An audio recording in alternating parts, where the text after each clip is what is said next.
ഓം നമോ ഷൺമുഖായ.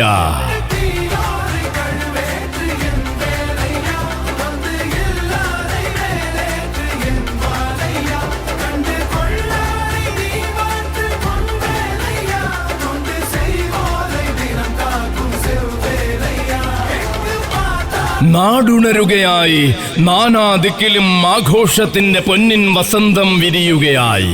അതെ, സദാ നിത്യം അനുഗ്രഹം ചൊരിഞ്ഞും സന്നിധിയിലെത്തുന്ന ഭക്തരുടെ സങ്കടം തീർത്തും രക്ഷ നൽകുന്ന ശ്രീ സുബ്രഹ്മണ്യ സ്വാമി വാഴും കുഴൂരിലിതാ വീണ്ടും വന്നെത്തുന്നു ഒരു ഏകാദശിക്കാലം.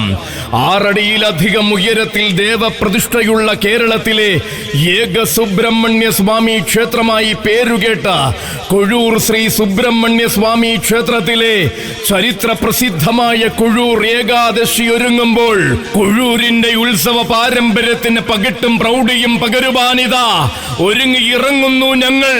വരികയാണ് ഡിസംബർ 11 ബുധനാഴ്ച കൊഴൂർ തേവരുടെ സന്നിധിയിൽ ഏകാദശിയുടെ പുണ്യം നിറയുമ്പോൾ 15 ഗജവീരന്മാർക്കിടയിൽ നെടുനായകത്വം വഹിക്കുവാൻ 5 വർഷങ്ങൾക്കു ശേഷം വരികയാണ് പെരുമാൾ.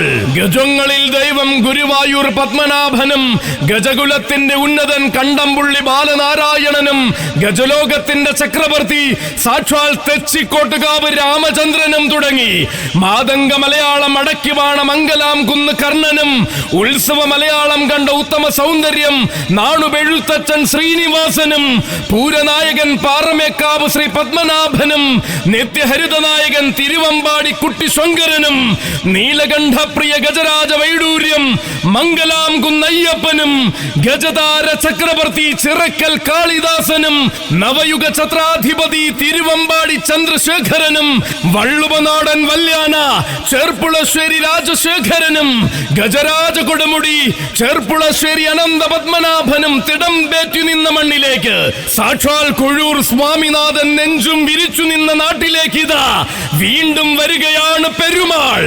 ആരാണു താനെന്നും ആരവത്തിനായി പിറന്നവനെന്നും അടിവരയിട്ട് തെളിയിച്ചാൻ പിറപ്പ്. കേരം തിങ്ങുന്ന കേരള നാടിന് കോടമഞ്ഞു നിറഞ്ഞ കോടനാടൻ കാട് പകർന്ന വരദാനം അംഗോപാംഗങ്ങൾ തികഞ്ഞഴകിൽ അഗ്രഗണ്യനായപ്പോൾ ആനക്കേരളം അരിയിട്ട് വാഴിച്ച പ്രജാപതി വലതുകാൽ വച്ച മണ്ണിൽ വശ്യ സൗന്ദര്യം കൊണ്ട് വിസ്മയം തീർത്ത ധീരനായകനിതാ വരികയാണ്. വേലിക്കൽ അലയടിക്കുന്ന ചങ്ങല കിഴുക്കങ്ങൾക്ക് കാതോർത്ത് ബാല്യകൗമാരങ്ങൾ വളർന്ന് പന്തലിച്ച കൊഴൂരിന്റെ മണ്ണിലേക്ക് ശ്രീ സുബ്രഹ്മണ്യ സ്വാമി സേവാ സംഘമൊരുക്കുന്ന അഴകിന്റെ പൊൻപീഠം ഒരേ ഒരു വിശ്വവീരസുന്ദരൻ ഗജരാജ ലക്ഷ്മണ പെരുമാൾ പാമ്പാടി രാജൻ.